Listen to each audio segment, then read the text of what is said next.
Hi guys, and welcome to my YouTube channel. Today we are going to study about chemical kinetics. Everything about chemical kinetics. और आज मैं एकदम basics बताऊंगी आज के दिन, like what is rate of chemical reaction, सिर्फ यहीं तक. So this is the part 1.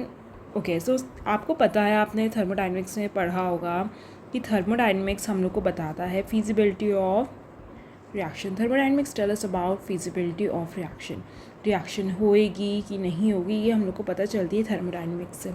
और इक्विलिब्रियम से हम लोग को पता चलती है किस एक्सटेंट तक रिएक्शन होएगी. Equilibrium tell us about extent of reaction. वहीं जो केमिकल काइनेटिक्स है, I will write it as CK. तो केमिकल काइनेटिक्स हम लोग को बताता है रेट ऑफ रिएक्शन.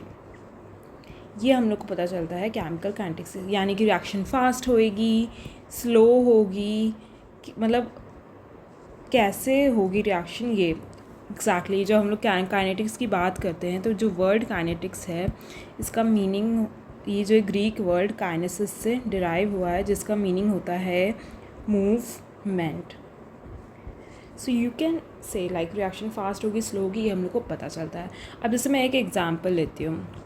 आपको पता है डायमंड है वो ग्रेफाइट में कन्वर्ट होता है.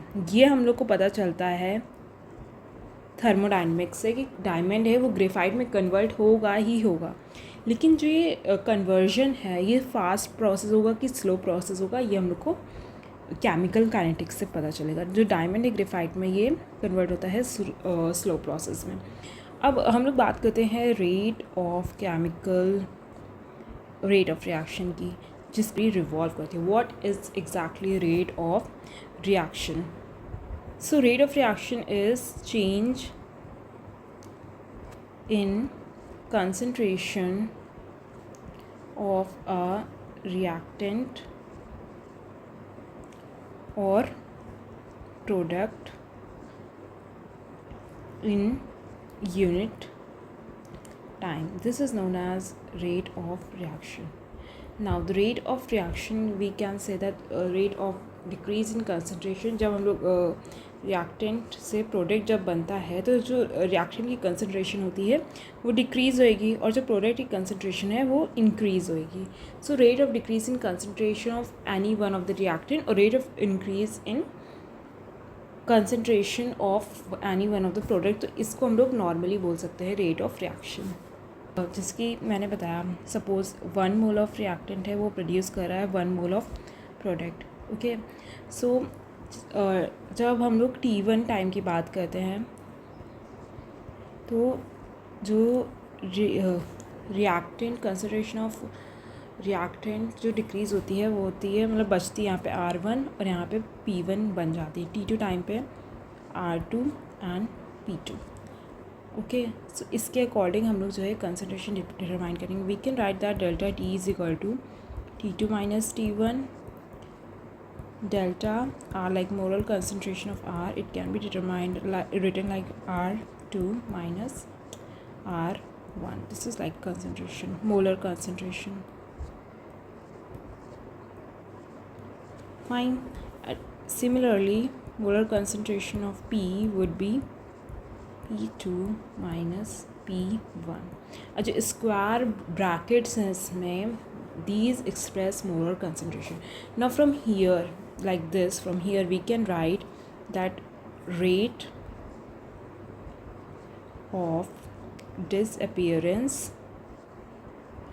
क्योंकि रिएक्टेंट की कंसनट्रेशन डिक्रीज़ हो रही है, तो rate of disappearance of R, it can be written as decrease in concentration of R divided by time taken. So this can be written as, here we will take minus sign because concentration is decreasing, delta R upon delta T.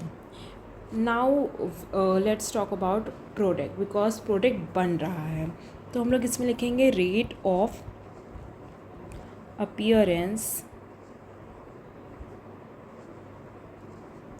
of product P. It can be written as increase